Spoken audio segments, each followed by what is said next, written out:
For those who didn't pass the final exam but had a grade that was very close to a passing grade, we do offer a second chance opportunity to pass this course and obtain the certificate.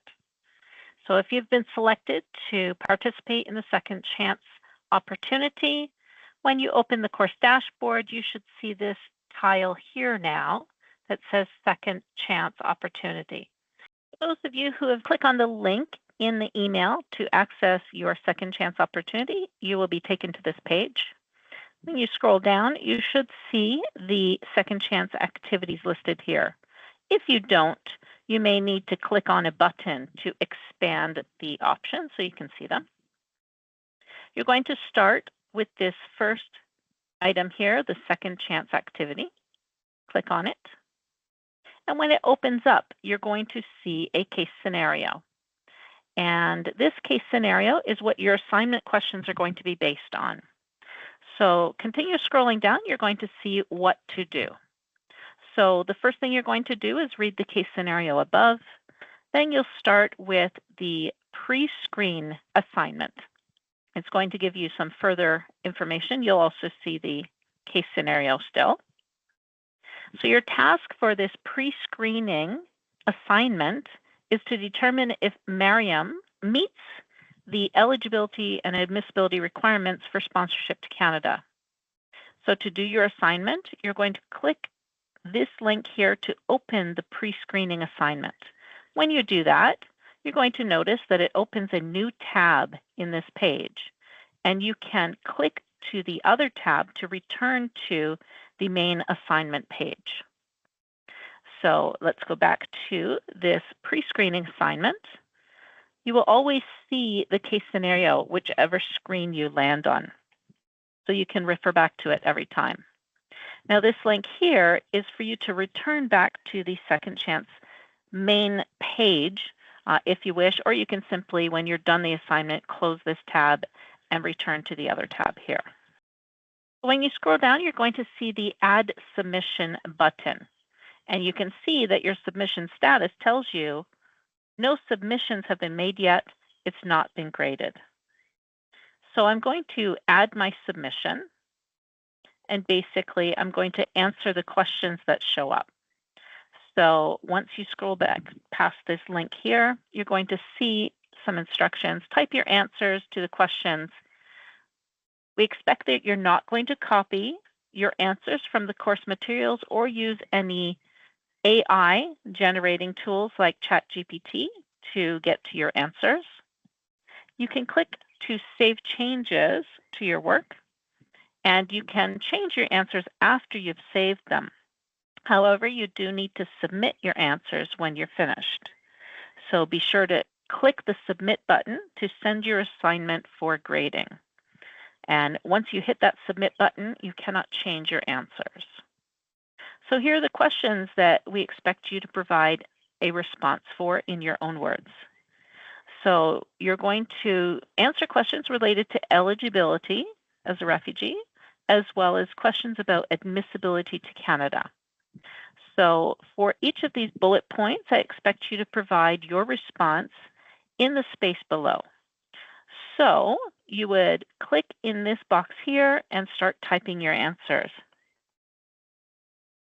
And make sure that you don't just type in a few words, that you give a full response to make use of all available points that you could possibly be graded.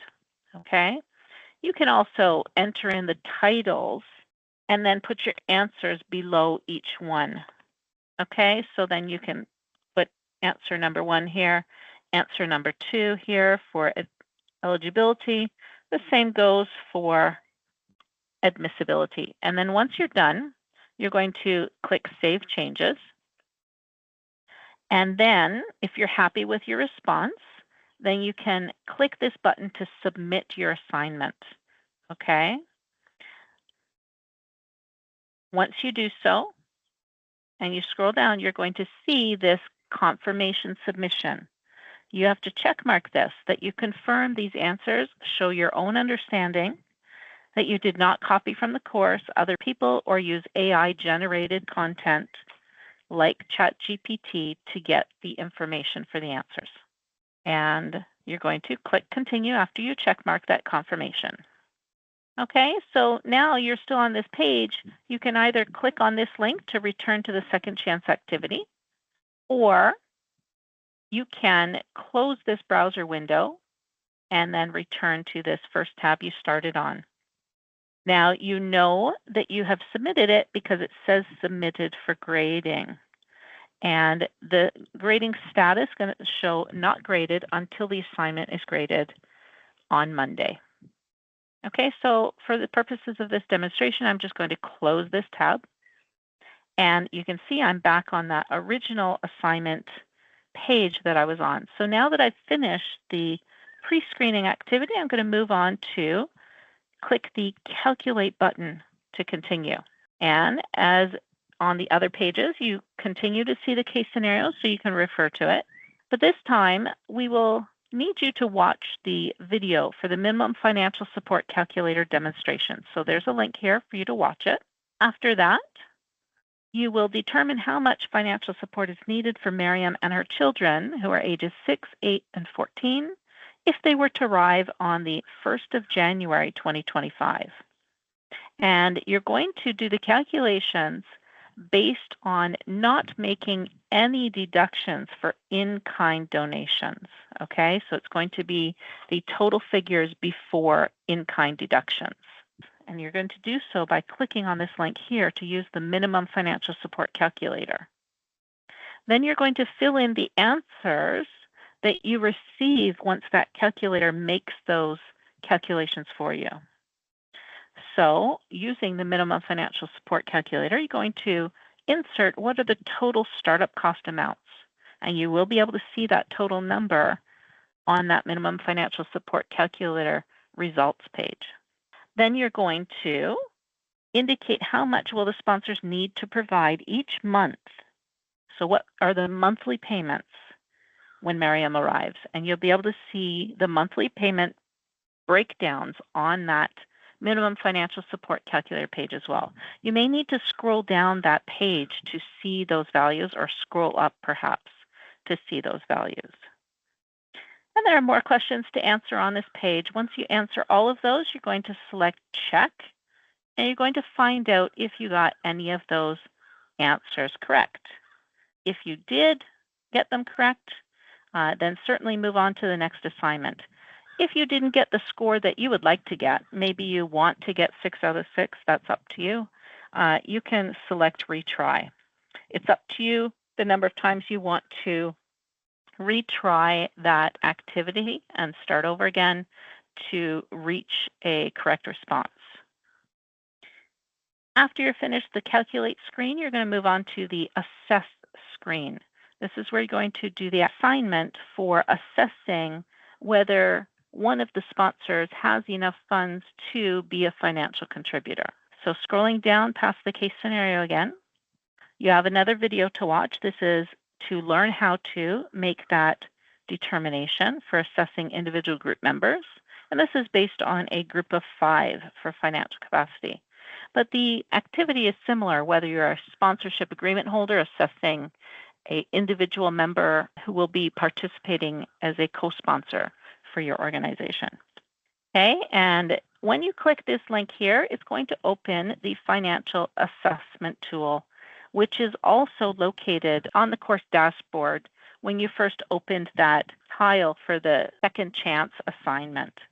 So this is the calculator. It will open up in a browser likely. You can certainly download it if you wish by clicking on the download button and save it to your computer if you want to. And so there's a link here to the video that you've already watched in the second chance assignment. It gives you an example of what you would need when you do these determinations. So you would need the recent CRA notice of assessment and the sponsorship cost tables.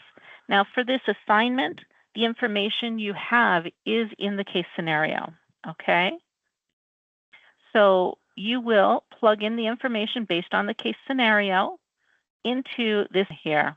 And so you are given the information about the notice of assessment amount, the amount of money that the individual earns in the case assessment. And then once you have plugged in the numbers here, the total contribution amount will be displayed here for you. So going back to the assignment, once you have used that financial calculator, then you're going to type in the amounts here, okay, based on the case scenario and the answers you come up with in the financial calculator. And as before, you can select check, and you can also retry until you come up with the correct answers if you got any wrong. Once you're finished all of these 3 activities, then again, you're going to hit the submit button here. Okay, now keep in mind, this activity should take you at least an hour to do. It's not a fast activity to move through quickly. Okay, so once you're finished, it'll show you that you have reached the end of the lesson. And I will receive a notification once you have completed these assignments, and I will be doing the grading for these assignments on Monday.